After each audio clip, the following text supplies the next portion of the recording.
Yeah, they certainly have quality on the bench, but not as much size if either DiLoretto or Bodenhammer gets in foul trouble. But then again, they have more size with those two guys than Minnetonka has anyway, so it'd be about equal if they went out.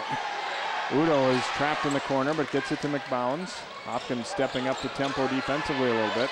Got through the hands of Schilling, but Tucker is right there. Look at that spin, reverse dribble. Tried to hand it off though, and Cowles takes it away. A little too much traffic. Lockett back out top. Cowles had it slip through his hands. Now Williams.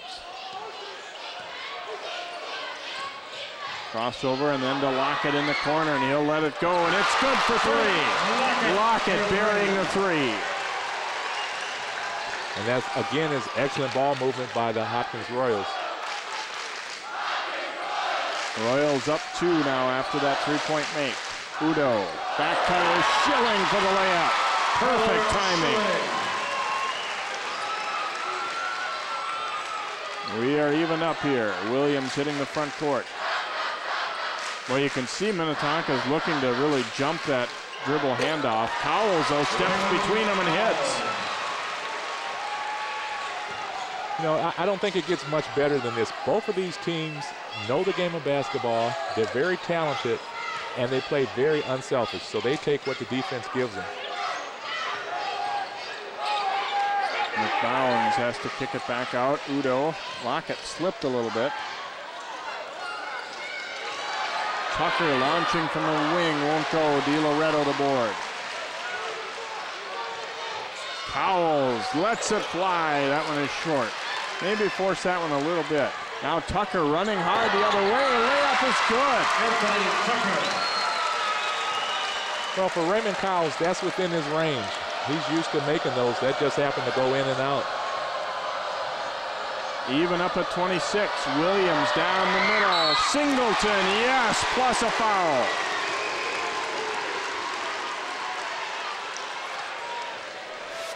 Now here you see Williams going down. He sees the opening, gives the ball in to Singleton. Good pass, good bucket. Burns will pick up the foul. Singleton will have a chance to finish off a three-point play here. You know, I really think what separates these two teams from some of the other teams is that all of these players can score, but they're looking to play the game and not really concentrating on individual scoring. They're finding the open man just by knowing the game of basketball. And Reisinger and Udo are not quite on the same page, and that one sails up into the crowd. Peterson back in for Hopkins here. 6:01 to play, first half. Royals by 3, looking to stay undefeated.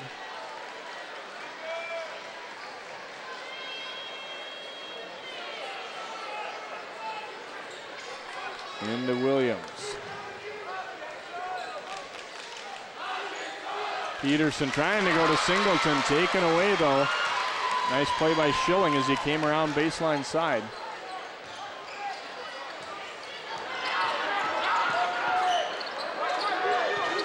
Udo back out to Tucker.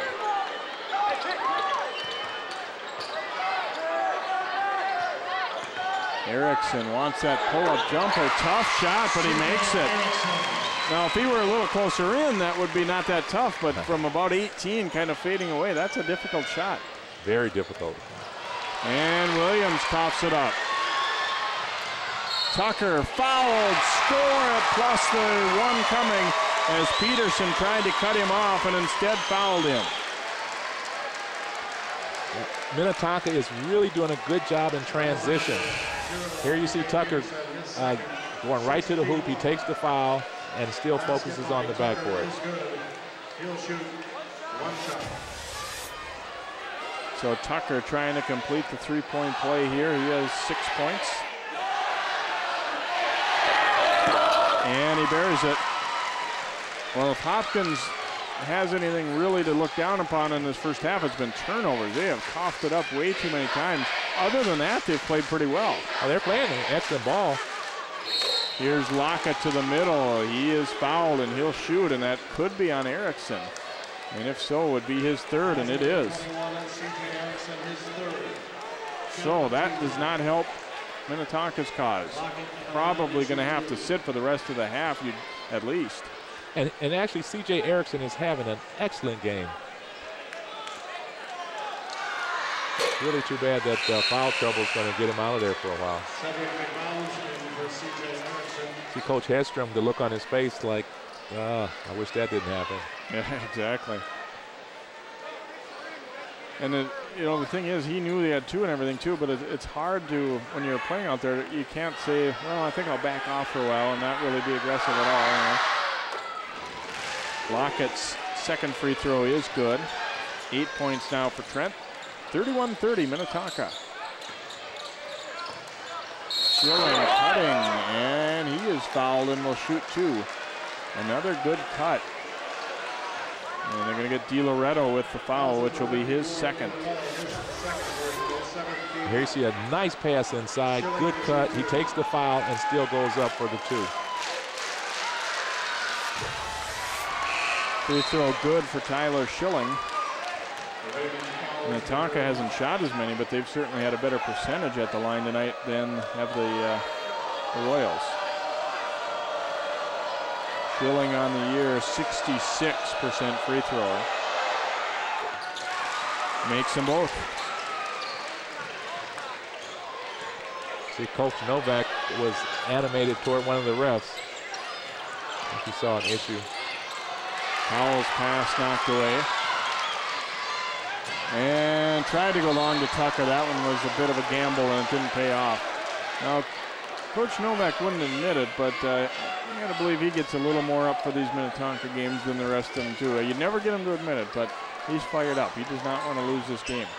I'm sure. And yeah, it would be hard to admit that, yeah, this team is a little worse. Tipped around, Cowell's trying to control it. Now 3-on-2 down low. Lockett missed, but he scores on the follow-up.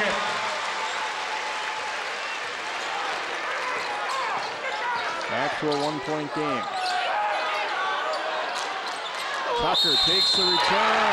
Offensive foul. Cowell standing right there to take the charge. Really good execution by Minnetonka, but solid defensive play. Yeah, this is an excellent give and go. Tucker gives the ball up and then cuts. His teammate knows he's cutting and gives it to him, but Cowles is there to take the charge. Second foul on Tucker. Player control, so no free throws. Sundufu to the top. Here's Williams. Williams, pull up in the middle, not there. Not a guy who will shoot the ball an awful lot, and that time not able to hit from pretty close range. Great penetrator, but Schilling cut off. DiLoretto with the block. I think Hopkins might have gotten away with one there. And now they will not on the next one, though. Reisinger made sure of the contact, took it right into the body of DiLoretto. And DiLoretto will get the foul. Now, I think he doesn't like it, but I think he should have been called for one on the first one anyway. Yeah, there's a foul there, and then they finally get him on the second foul, as you mentioned. But speaking of Marcus Williams, he can score, but his job on this team is to distribute the ball. And you talk to a lot of people, like talking about the Gophers and Al Nolan Jr. He's playing well, and he's starting as a freshman because he distributes the ball. So if you are on a good team and everyone plays their role, it's a lot more effective. Well, as you well know, Corky, it doesn't matter where it is, a pickup game or whatever. A guy who will pass the ball is everybody's favorite teammate. That's for sure. Reisinger sinks the free throw, his first point of the night after missing the first free throw. So 34-32 Skippers. I just hope my buddy Clyde Turner is watching this game because it's never too late. You're saying Clyde liked to put the ball up a little? Yes, he did. He was good at it, though. He had a lot of practice. Williams pulling up from the baseline, and as Corky said, yes, he can shoot the ball. And his first field goal, we're even up at 34. Tucker, a long bomb, and that's good for three. Each time you think you've seen an impressive play, there seems to be an answer of an even more impressive one at the other end. Excellent basketball. Cowles handing off. Marcus Williams now to Lockett. Down low, Broghammer. takes it to the middle. Little jump hook, in and out. Tipped over to Cowles. No, but we're going to have a foul on Cowles. Trying to get that rebound. It'll be his first. Fouls number 42, Raymond Cowles, his first. 19. Well, he's kind of protesting the call here, but I think they might have said he was a little too aggressive getting to the ball. Yeah, he might have had his hand in the chest of Latsky a little bit. I wasn't sure either the first time around. It was hard to see. And Latsky will head to the line here. But the good thing that time was that Raymond Cowles did not protest to the referee. He protested to his coach with a smile.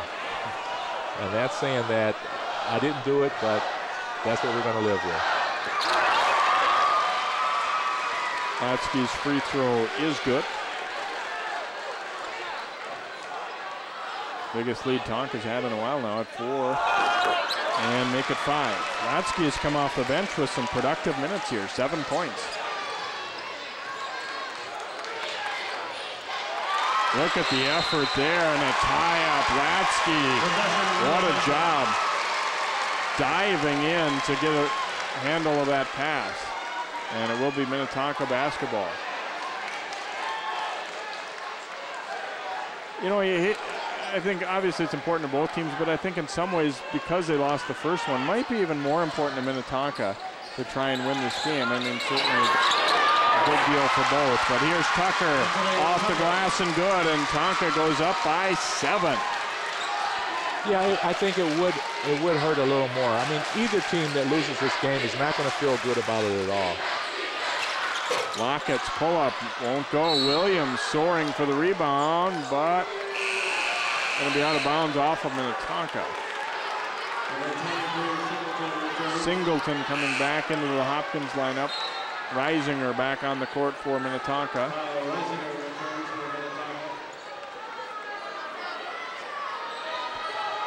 Yeah, Minnetonka, they're trying to prove that they're as good as Hopkins. And they believe they are, so they have a chance to be. Lockett's 3 won't go, and now ahead, Reisinger. Cut off at the baseline and then stripped by Cowles.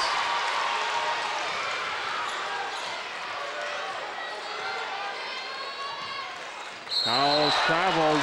There again, they look to double up top, or at least shade that way.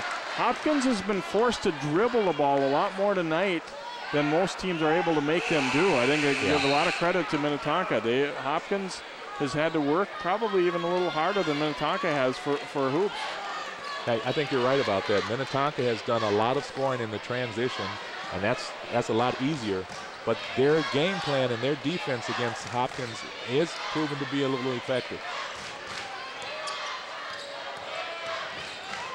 Burns giving it over to Latsky. Back out top, Tucker for 3, yes! Tucker filling it up here, and the lead is 10. And as we talked about Anthony Tucker earlier, he was very quiet at the first part of the game, but now he's just taking what the defense is giving him.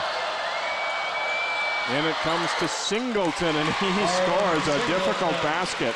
Singleton, a guy who doesn't mind putting it up. If it gets into him, it usually doesn't come back out, but you got to give him credit. He made a tough bucket there. Tucker. Oh, my. Tucker. There's a heat check. He had to be a good 5-6 feet beyond the arc, and not really that open even. And how do you guard him from there? You can't get up on him or he'll go around you. That's the type of shot where if you're the D, I think you say, go ahead, and if you can make that, more power to you. Now a turnover by Hopkins. Kenny Novak's going to have to call a timeout, and the Minnetonka fans are deafening. Their team leading by 11. This has been a tight game all the way through until about the last 2 minutes, and then Minnetonka putting a blitz on Hopkins. Yeah, actually what happened for Minnetonka is that they were playing excellent basketball on both sides of the court. One thing they did was they found a way to slow Hopkins down offensively, and then they heated up offensively, and now we have an 11-point difference. These teams score enough that this doesn't, it's definitely a good margin, but it doesn't mean the game's over by any means, as they both you know, both have the ability to rally from things. Look at this, Tucker, he's way out there. And that's the definition of feeling it. Yes. I mean, there's really nobody that would say that's the kind of shot you're looking for in your offense from that deep, but it went in. Yes. And the one before it went in also. Yes. And he's a very smooth basketball player. It doesn't look like he's breaking a sweat, but like I said, he can score 30 on you without breaking one. And he's well on his way toward that kind of a night here. Backdoor pass, and it's just going to be out of bounds. The players got tangled up. Lockett was cutting and tripped over a Minnetonka player, and they just rule incidental contact, so therefore a turnover on Hopkins. That was unfortunate for the Royals because that's kind of a go-to play to send Trent Lockett backdoor when they need a sure bucket, and that did not go right for him. Burns into the front court. Under a half minute to play. Tonka most likely going to hold for one here. You certainly think so with this margin and this time. Ooh, a dangerous one there. Reisinger back out for Burns. 15. Burns lost the handle. Singleton then is fouled by Burns. Burns didn't mean to foul him, but probably not a bad play. It would have been a layup at the other end. Yeah, that was actually a good foul. So Singleton will head to the line to shoot 2. They're in the double bonus. Singleton, 7 points off the bench here for Hopkins. So not a good scenario there for Minnetonka. However, they will get another crack at taking the last shot here. There's 11 seconds to play, or at least they should. Singleton bricking the first one. It's awfully hard to believe he's only a 9th grader playing as well as he does.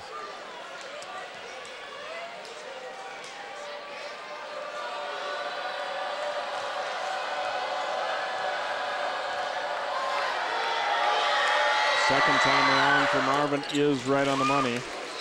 So he has a total of 8 points now. The lead is 10, and Minnetonka into the front court. Tucker steps between a double team. Now a floater in the lane. This one will not go. And knocked out of bounds. Let's see. Looks like it's going to be Skipper's ball with 0.1 second to go. So a tip should be all that they'd be able to get off here. Well, they have Reisinger in the corner if he sees them. And now here is the lob toward McCown to just bat it away. We reach the halfway point in this one. And Minnetonka, strong late in the first half. They will take a 10-point lead into halftime against #1 and unbeaten Hopkins. Our halftime score is Minnetonka 47, Hopkins 37. We'll be back to the Lindbergh Center in a moment.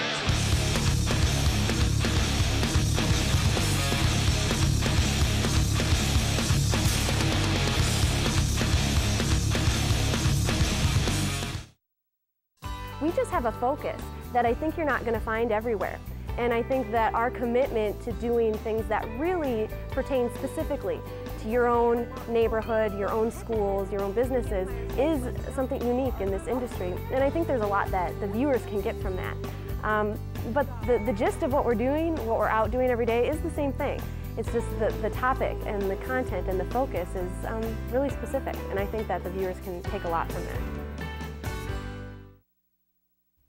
Why is it you two have so much trouble communicating? I don't like the way he talks to me. All I said was that you had a big osteo fight. Well, what about the secrets you kept from me? Oh, so I didn't tell you about my drug allergies. Big deal. That could have been nasty. How's your shoulder coming anyway? Fine. I worked up to 3-pound dumbbells yesterday. Huh. Just 3 weeks after surgery. That's pretty good. Communication is the best medicine. A message from the American Academy of Orthopedic Surgeons. Welcome back here to the Lindbergh Center. It's got to be a big game. A Christian Leitner has come out to watch tonight. Minnetonka leading Hopkins 47-37. Here's a look at some first half highlights in a impressive first half here, particularly late for the Skippers. Here's Lasky with a nice drive. He was effective off the bench for Minnetonka. Cowles letting it rip there. He had a solid first half for the Royals with 9. C.J. Erickson got in a little foul trouble, but he buried a few early. 4 buckets for him in the first half. And here is Lockett. He played strong, takes it to the bucket, down the baseline, and finishes it off there. Erickson, a great spin move for 2 of his 8 points for the Skippers. Check out this one, Anthony Tucker. Now 6 feet beyond the arc, that's fine. I'll just stop and bury it. And you see the scoring leaders in the first half. Tucker, every bit as advertised, 18 points in the first half. Erickson and Schilling a bit, chipped in 8 each, and Latsky, as we said, 7 off the bench. Lockett with 10, Cowles 9, and Singleton with 8. And for maybe the first time all year, Hopkins has looked a little bit shaky at times, especially late in that first half. Can the Royals come back and stay undefeated? Find out next year.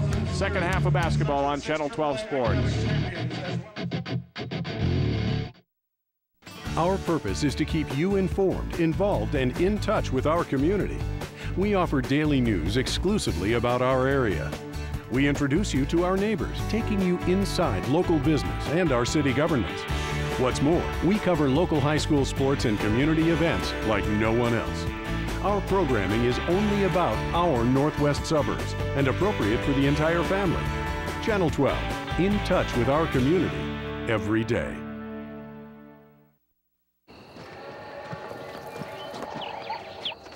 Global warming.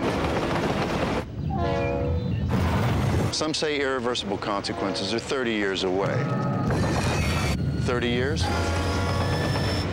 That won't affect me.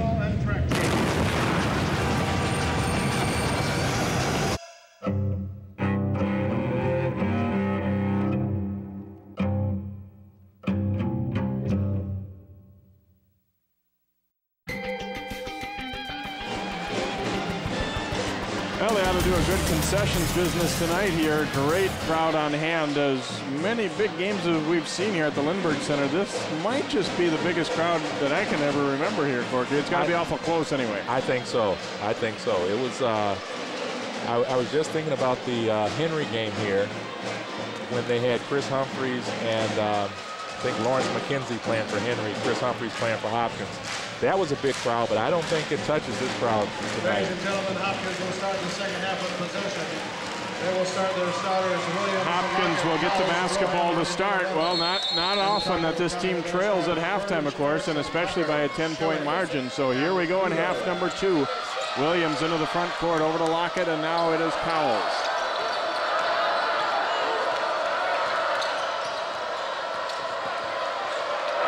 To the left hand, wouldn't go, but there's Brohammer. His little floater goes.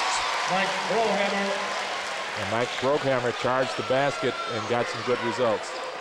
8-point deficit. You know this Hopkins club won't panic, but Minnetonka certainly played a very good first half. Schilling, cutting. That one might have been partially blocked, but he gets it back. Reverse layup is good. Tyler Schilling, no fear.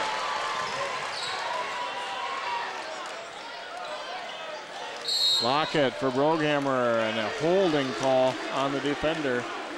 And that will be Schilling, I believe, who picks this up, and it is.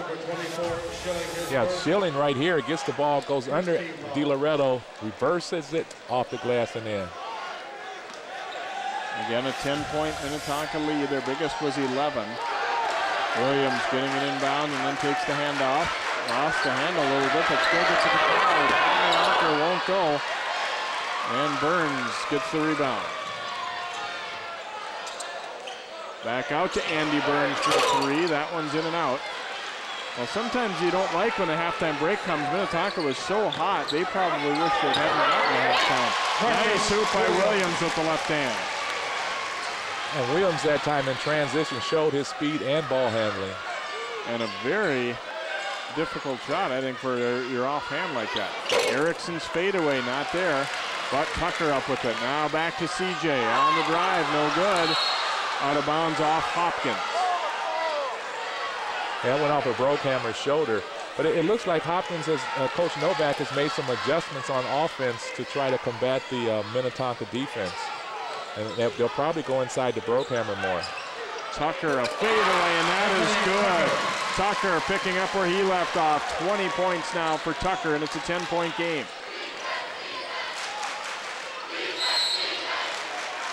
And we will get a holding call out on the perimeter there. And that's Udo picking up his 3rd. second team foul. That's really interesting. I mean, you can make an adjustment, but that does not mean that the skippers aren't coming back at you. DiLoretto and Erickson read the handoff and took it away. Erickson off the glass too hard. Batted around, and Williams out of there. DiLoretto's ahead of the field. DiLoretto throws it down. And that was a good job that time by Marcus Williams to read the court in a split second, and he got a dunk for his teammate. 51-43, and answering is Tucker. 53-43. Around the horn it comes to Lockett from the corner. Won't go. Rollhammer had his hands on it but couldn't control it. Out of bounds to Tonka. 43, Cedric McBowens.